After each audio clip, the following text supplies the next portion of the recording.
don't even bother. Oh my God, these pants collect everything. And I feel like I just need to like jingle all the way home. Hold on. Oh my gosh. The struggle. I'm going to But- jingle some of the way. You're going to jingle some? Just a little bit, yeah.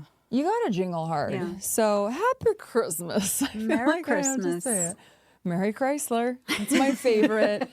That is my Merry Chrysler. favorite. That is a solid video. It really is. It's legendary. It's classic. And I will post it all the time forever. Please do. Yeah. Merry Crisis. Merry Christmas. But the Merry is so good. So, Merry Christmas. I think I love that. I love We that get we to can talk. say that. Yeah. I love that we can say that again. I love that we can. Happy holidays. I went to this thing a few weeks ago and I said Merry Christmas to someone. And the guy looked at me and smacked his hand on the table and was like, Happy holidays. Here's my view on all of this. If you have a tree in your house or if you exchange a gift, even if you don't believe in God and you don't look at the religious aspect behind Christmas, if you have those things, you can say Merry Christmas because that's what you're doing. You're celebrating Christmas. I feel that most people just want to get offended at the fact that the real meaning of Christmas is actually based in Christianity. And there's like a whole biblical reason and explanation. And they want to shun that and really make a stance. But I'm like, did you get a present though on December 24th or 25th? Then you celebrated Christmas. Yeah. Sorry. Well, and whatever thing you worship that's not Jesus isn't going to strike you down for hearing the words Merry Christmas. Like I have Jewish cousins. So if they come up to me and I see them on Hanukkah and they go, Happy Hanukkah, I'll be like, yeah, you too, buddy. Thank you. Yeah. Yeah. I'm not going to get hit by a bolt of lightning right then and there. Get a grip.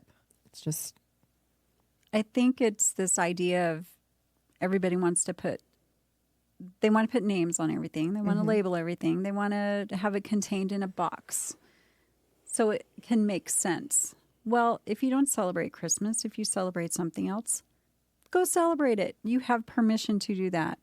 You don't have to stop me from celebrating Christmas or saying Merry Christmas.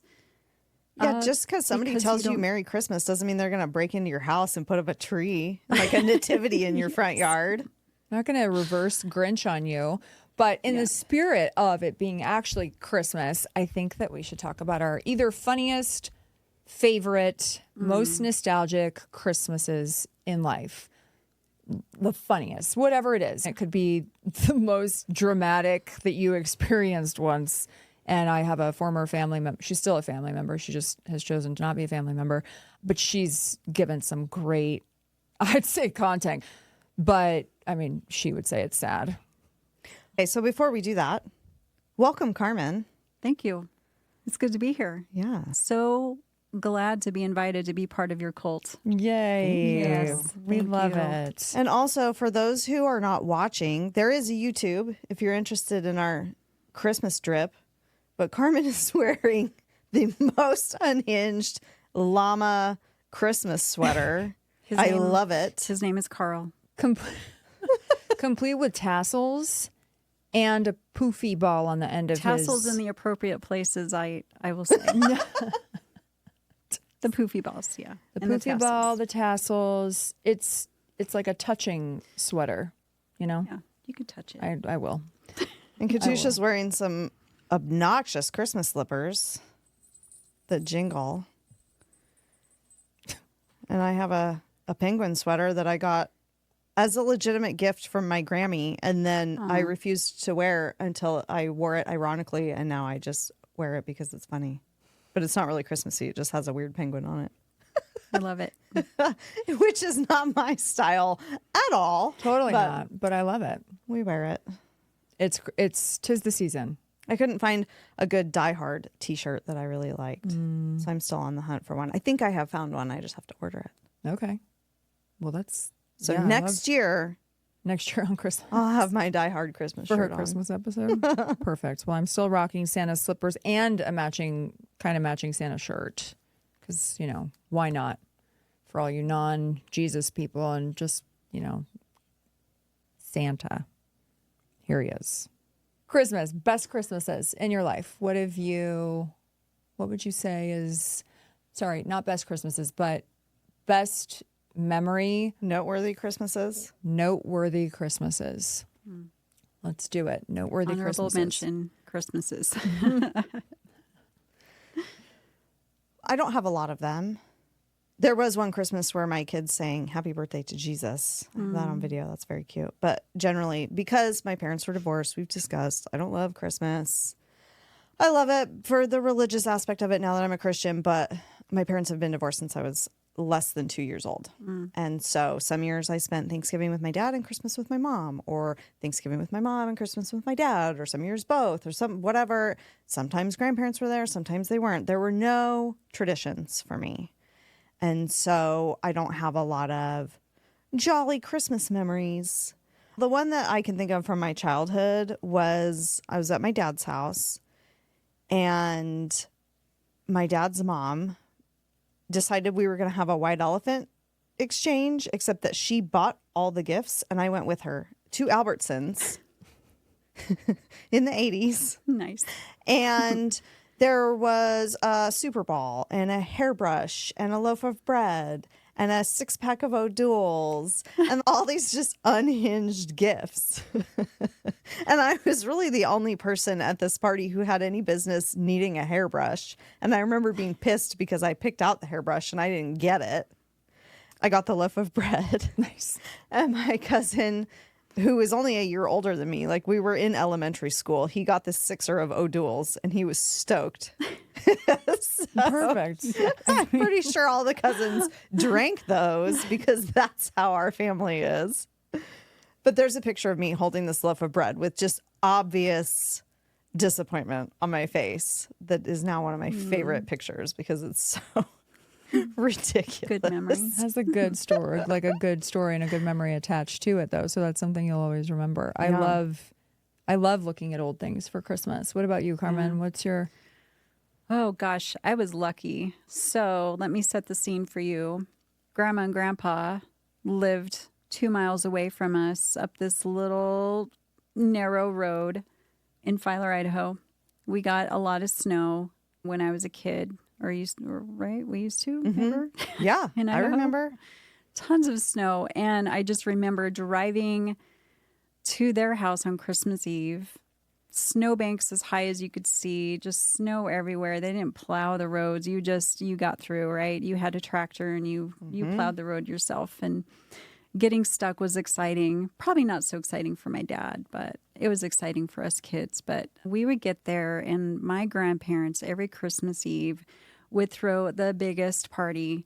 I'm talking friends, neighbors, All of Filer. all the family. All of Filer. My dad worked for my grandfather worked for the power company, so he knew a lot of people. And my grandmother worked at the little bank there, so she knew everybody that banked there in the town. And they'd invite everyone to this party, and they literally rolled back the rug, brought in live instruments sometimes, not every year. But they had this beautiful console record player and just play Christmas music, and we all got up and danced. And it was the best time. And they had a bar set up in the corner, and it was just there's snacks everywhere, and people are taking shots.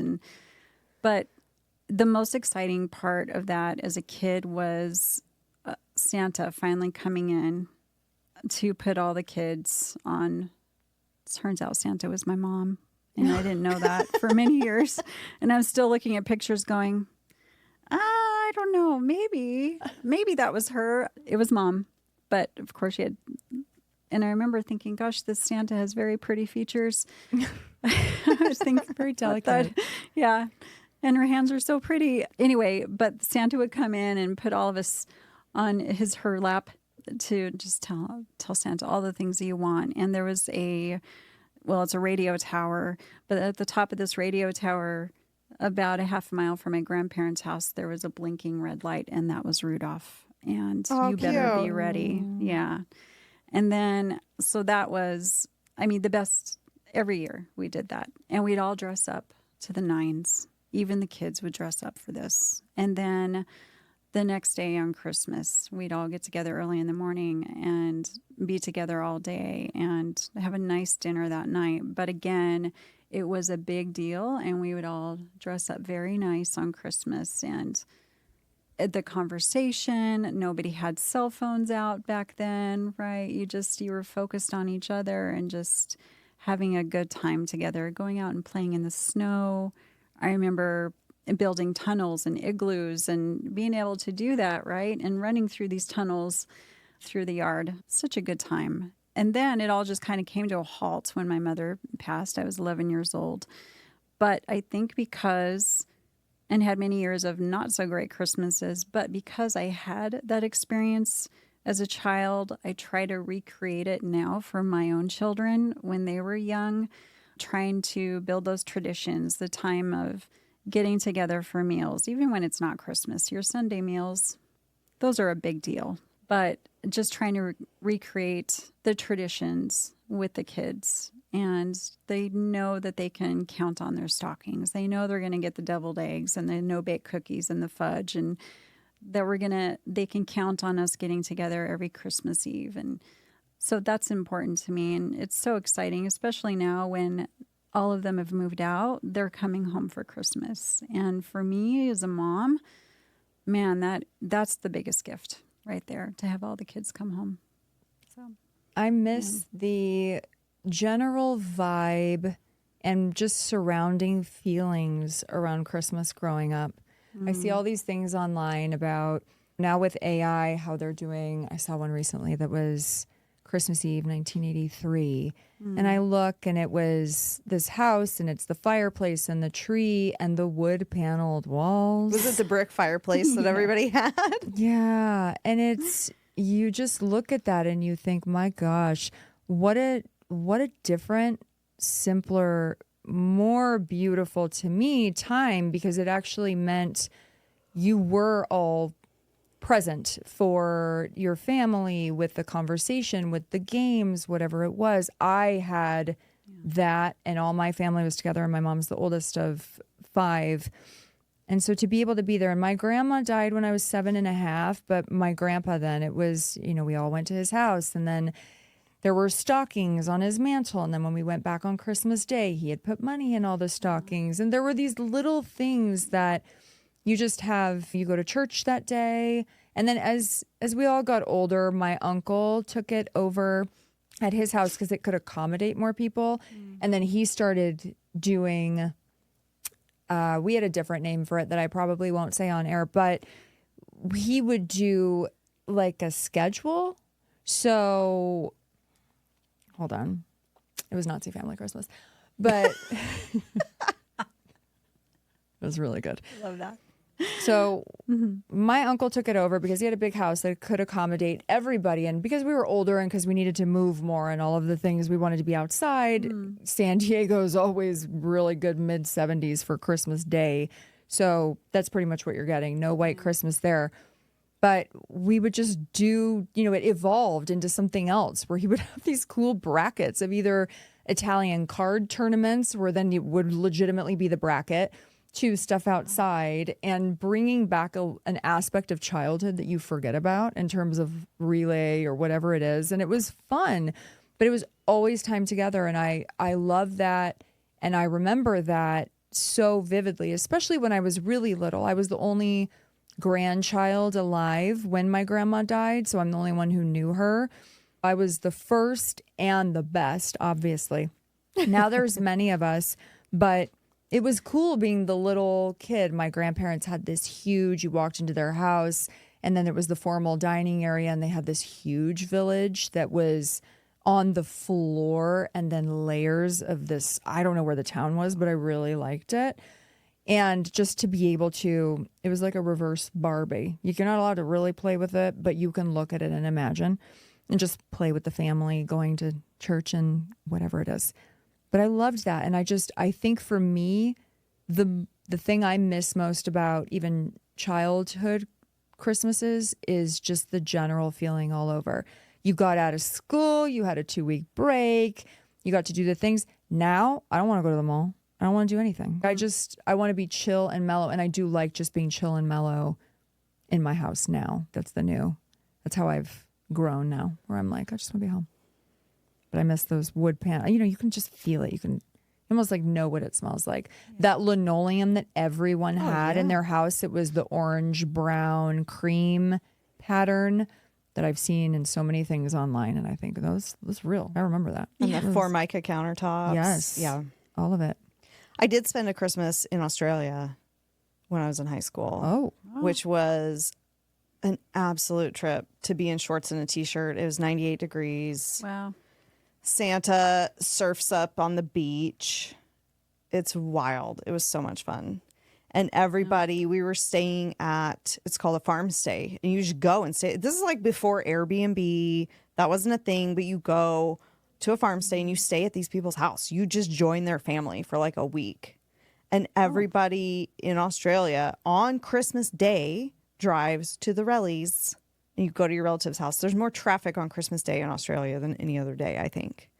And we drove like an hour and a half to these people's house. And there was this massive backyard. It was a barbecue. It was like what we would do for 4th of July. But it was Christmas. But it was Christmas Day. And I just kept going, but it's 98 degrees. This is weird. And they played cricket, which I still don't understand. And that was pretty cool. How fun. But it's weird because I don't love the cold, but I love Idaho because we have all 4 seasons. And so once you've spent a summer Christmas, it makes you appreciate your winter Christmas a little better. It's pretty cool. One thing that Steve, my husband, brought with him into the marriage was a Christmas village. Now, this is not just any Christmas village. This man knows every little building, of course, but every little tree, every little ice skater, every little thing of this Christmas village. And first of all, I'm not allowed to really touch it. I'm allowed to assist and maybe hand him things. But I can't set it up. And it's fine. It's so fun watching him. He, this year, has taken it down and put it back up no less than 3 times. And I have a feeling a 4th one's coming this weekend. But that's his tradition. That's his way of celebrating Christmas, is getting this village ready.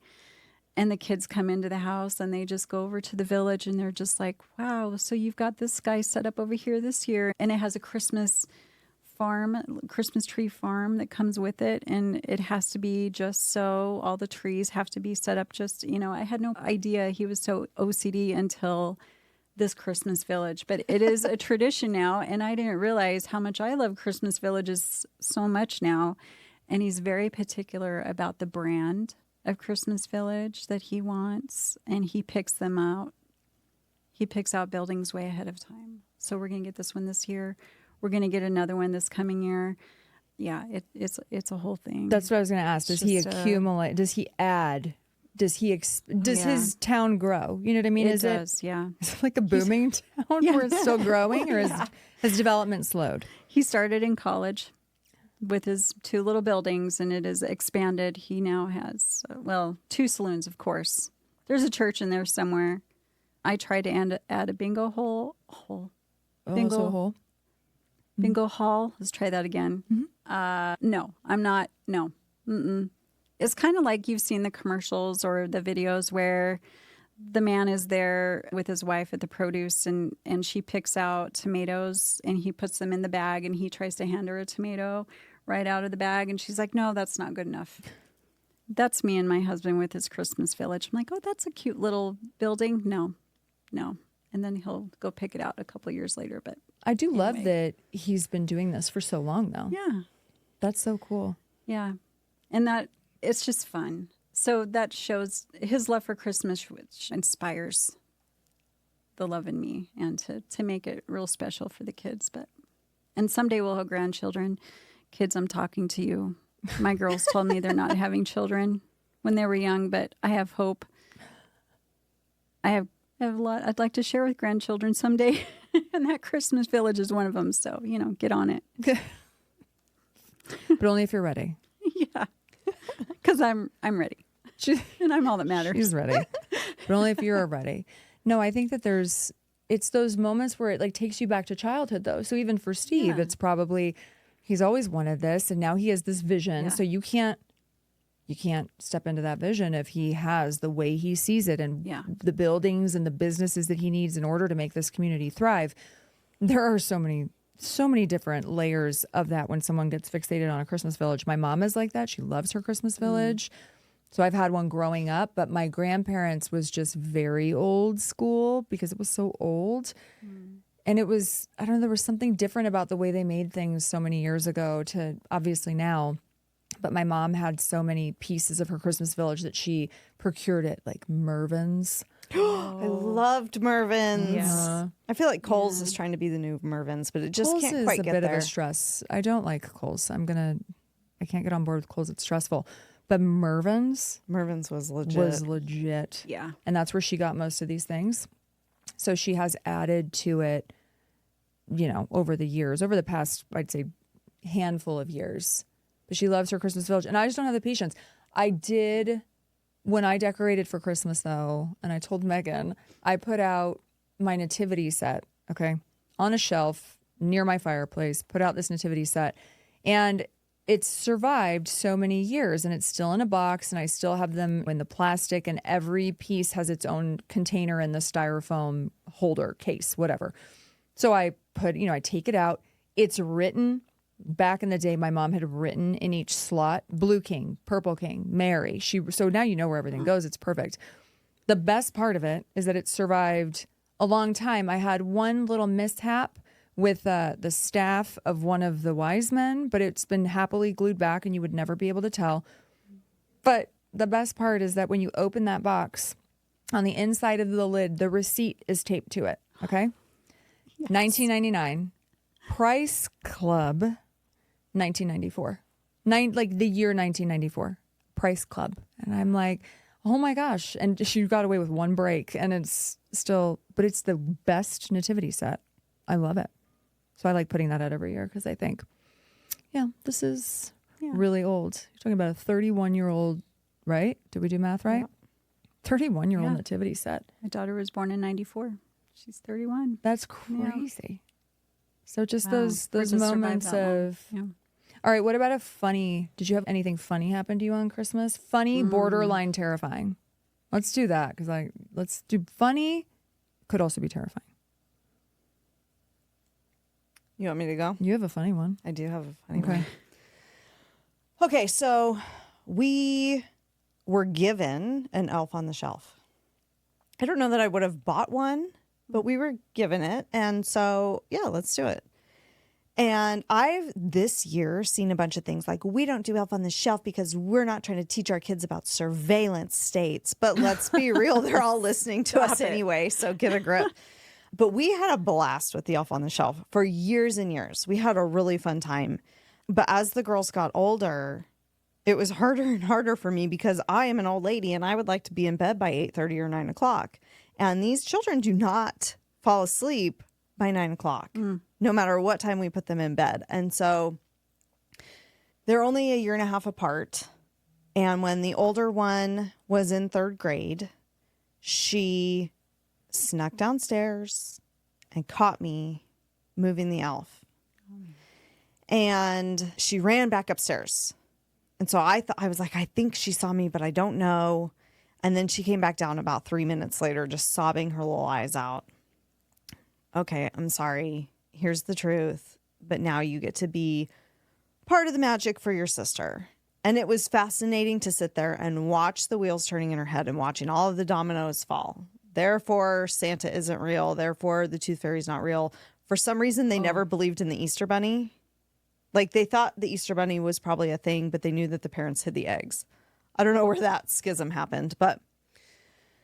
So she got to hide the elf for the rest of the year because I was super burnt out about it. And this was like, she was still at school. Christmas break hadn't even happened yet. It was very early in December. So it was great to see the things that she came up with to hide the elf for her sister. So then the very next year, now the little one's in third grade and Katusha's at my house. We're having a girls' night. We're eating pizza. We're watching movies. We're hanging out. So we put the girls to bed. And older daughter knows that she has to wait until sister's asleep to come sneak downstairs and move the elf. Well, little sister was not asleep. So Katusha and I are sitting on the couches. Big sister's in the kitchen doing God knows what with this elf. She's creating these elaborate schemes. And he was not making the messes. That was not our kind of elf, because I do not want to have to clean shit up later. Yeah. But she's creating some elaborate scheme. And little sister comes down the stairs and looks at her sister and looks at me. I think Katusha was more traumatized than anybody else in this scenario because well, I also saw I was the first person she saw when she came down, so I think also my delayed reaction of holy shit, like what's going to happen? I'm not a mom. How's this going to go down right now? Because she looks at me and then sees her sister and I'm like, hey, almost stuttering in fear. Well, and me as Katusha's an like, adult. oh, look over here. Look over here. And big sister realizes that little sister's down there, throws the elf across the kitchen. And I was like, yes, the jig is up. I was so relieved. And so we have to sit her down. And Katusha has to be there in this pivotal moment of, disappointment and truth and all the things. It was hysterical to watch the trauma unfold between little sister and Katusha. And big sister was not as fazed by it because she had just had this talk a year before. Yeah. So no big deal. Yeah. And I lived through a life of trauma. So if this is the worst trauma, then good on you, kid. And so we told her. And so now it's become this huge just joke of the family, because now you girls can hide it for us, because I'm out. I have tapped out of the elf game. I don't have to do it anymore. But I think that really traumatized Katusha. It was that moment where you think, how can I contribute here in trying to minimize the freak out because she saw me. And I'm pretty sure she came downstairs because she heard us. Like, we were just talking downstairs. So it's probably, and she's done that before where it's like, people are downstairs. I'm not going to actually go to bed. I'm going to go see what they're. That kid would stay up for 3 straight Don't days. want to miss out. Yeah, don't want to miss it. It's the Fun FOMO. people are at our house. And FOMO turned into that be the end of her elf on a shelf thing, but just like, oh dear, what's gonna. I thought she handled it quite well. She did. There were some tears, and to this day, if I ask her about it, because it was just last year, she will tell me that the worst part was she doesn't like to cry in front of other people. So the worst part was crying in front of Zia Katusha. I mean, but it was that moment of holy shit, this is gonna be a thing, and just to witness that. And you're like, how is this going to go down? All of the things. So it was really hilarious. I'd say that was a very funny, sad for your dog. Like sad, but like funny to be the witness of it and just not know how it was going to unfold. But I loved that your older one was she came down super quiet. She was so into it. It was like a record scratch moment, though, when we all realized she was down there. And I will never forget the older one just hucking that elf across the kitchen like, I'm not doing anything. It was incredible. It was so funny. Nothing to see here. Her back was to it. So even for me to have that glitch of, because I think that was our night to like watch Instagram, hang out, and have a beverage. So we were. Oh, yeah, there were beverages involved. I wasn't really all that quick enough where I thought, oh, pivot, like quick, do something. There was no way to hide that, though. Hey, shocked because aren't you supposed to be asleep? You? Are you dreaming?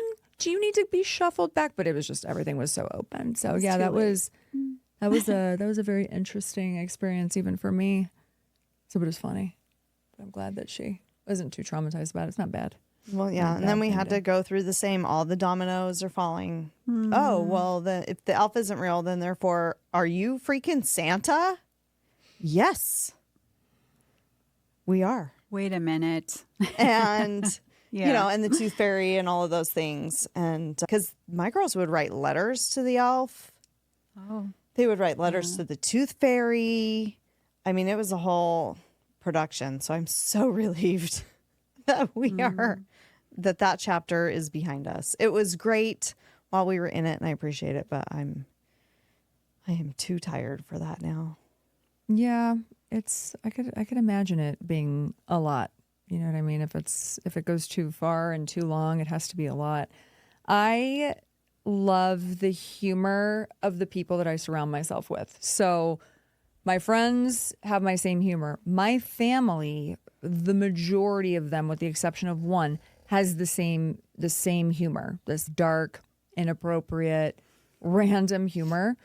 And one person in our family could never take it. She thought that it was always directed at her, when it's like, just lighten up. Are you even part of this family? But then she imparted that on her kids too, to kind of not be as cool or just roll with it. Just deal with it. It's so easy. And I mean, many a Christmas, she would end up, something would be said in a joking manner that it would just be this flip out on her end.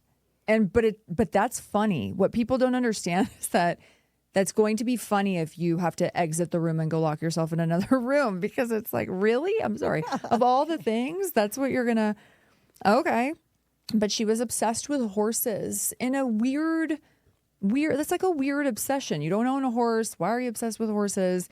And I got a really cool horse calendar, I think on Amazon, and I wrapped it and I put it under the tree with her name on it, because she had been posting all this weird shit on Facebook about horses, and just horses, Arabian horses like running along the water of the same, whatever it was, where it was just so weird, with some kind of inspirational quote. It makes me think of the chick from Dodgeball who has unicorns all over her house. So that's what I'm picturing. So something to that extent, where you're just, I don't understand the purpose of this. So she opened it and loved it for a second, until she realized, well, wait, is this supposed to be a joke? And it's like, it's not supposed to be a joke, but the fact that you automatically went there to think that maybe it's a joke, now when actually I'm just feeding your horse obsession, freaked out. It caused this big thing. Like I said, she is removed. This is a member of my family who has removed herself, and that's fine. You can't take a joke. You can't take anything. This is also, she's a good cook. She is. But once on a Christmas, she made a chicken piccata. And the only reason I'm bringing this up, and I'm probably going to get so much shit, is because my family and I joke about it all the time whenever I hear the words chicken piccata, because she made it and I cut into it. And I look at my mom next to me and it's kind of pink. And I'm like, Mom, I don't think I should be eating this. And my mom in Italian is like, quiet and eat it. We don't want to make her cry. You can't say anything. We know how don't. I'm like, no, I don't really want sashimi of, and salmonella, like all the diseases you could get. I'm not into this, because the outside looked perfect. And my mom's like, no. And I'm finally, I think I had a small bite of the outer edge, trying to keep it like where it's the most cooked of the breading. And I think my uncle's wife at that time looked and she's like, is that not cooked or something? And then the family member who made it freaks out, I'm having problems with the oven. It was this huge drama thing. And every time I ever think of any kind of piccata, whether it's veal or chicken, I always am referred to that thought, because I love a good piccata. But that was funny. Like I tried, and I'm convinced she did it on purpose. But I feel like if I was having problems with my oven, I'd be like, yo, cut into that. Yeah. Make sure that's okay. Yeah. Check her out. What do you say? But to take it personally, no, everything was taken so wild. personally. Everything was taken so personally. So it's, I have happy crisis. Happy crisis indeed. So you think of these moments that those are memorable Christmases for maybe not the right reason, but memorable enough where it's so funny to me that I can think, remember that time that my family member tried to serve me sashimi of the chicken sort? And I'm not even like a sushi. I don't like raw anything, raw chicken especially, but I do like my steaks medium. Little chicken tartare. That's only going to make you sick in the ER on Christmas. So that was great. But what made it funny was the fact that she took it so personally. Oh, absolutely. Because for us, she's already freaking out that we make fun of. She was ready to freak out at anything. Yeah. So those are good things. So I love just a mellow Christmas though. It's my favorite. Merry Salmonella. Merry Mary Straw that salmonella. broke the horse's back. Serious. Well, many things with. They're just so. But yeah, I'd say for Christmas, it's the overall everything because I had really good Christmases growing up, just being with my family and my grandparents, and it was just, I think, such a different time where things were, you got excited about little things. I remember getting excited about like a Christmas flannel pajama, and I got excited about a certain stuffed toy when I was maybe 4. You remember these moments of, okay, that's cool. And now as you're an adult, I don't have obviously that same thing. And because I don't have kids, you have the kids. So you can, and you had them little. So these are things that to make their Christmas fun, you'll remember those. The Elf on the Shelf is great. And like you had great Christmas Eves. So I just love that we have those memories. And a lot of people, I understand, don't like any of the holidays, right? They get very emotional, whatever they've experienced in life. It's a really hard time for them. They didn't have maybe the best family unit and they hate it on so many levels. But and those are the people who typically, that's when the therapists are really busy because it's a lot of heaviness and stuff. So I understand that totally. And there's so much grace I give for us, for people who, you with your background, you with yours, me with mine, if you find the good moments or the funny moments, a loaf of bread and O'Doul's and an elf and your mom being Santa, there's things that at least we can look back on our youth and be like, Christmas was cool. And I just hope to have chill, happy Christmases and be able to go to mass and hear some good songs and be able to sing and hear the story of Jesus. Those are all things that I love, just to be able to, it's once a year. It's once a year. And I love it. Okay, so I have said before I was raised by wolves. I was not raised Christian. I mean, we celebrated Christmas, but it wasn't. It was a gift-giving holiday. I had my Catholic grandpa, my Irish grandpa, but he didn't really go to mass. He deferred to my Grammy a lot, who is the one that bought me this unhinged sweater because she hated everything I ever wore. And she tried to take me to a church service once. It was like Methodist, probably. And I could not read the room, and I really didn't have a lot of chill at that moment in my life. I was probably 8 or 9 years old, and they announced that we're going to now sing Joy to the World. And I lean over to my Grammy and whisper, I know all the words to the Three Dog Night version of Joy to the World. I got this, Graham. And she was so horrified with me in that moment. So inevitably, if we are at mass now, that pops into my head, and the look of pure just horror on her face that I was going to bust out with, Jeremiah was a bullfrog. Moments like this, though, it's the things that we take and, well, we always remember because that's such a memory to have from Christmas and to just kind of carry with you. And the fact that those memories are the ones that still make us laugh and giggle and stuff. But I mean, I'm happy we were able to do this today and kind of our way to celebrate Christmas with everyone listening or watching or whatever it is. And Merry Christmas. Merry Chrysler. Everyone. Merry Christmas. Merry Crisis. Christmas. Yes. And I think Everyone. Yes. God bless us, everyone. And have a good day to everyone, except those of you who do stir up drama because you're crying about something and then try to bring it down on everybody else and ruin the day. Go in a room and cry like a normal person. Merry Christmas. Merry Christmas. Merry Christmas.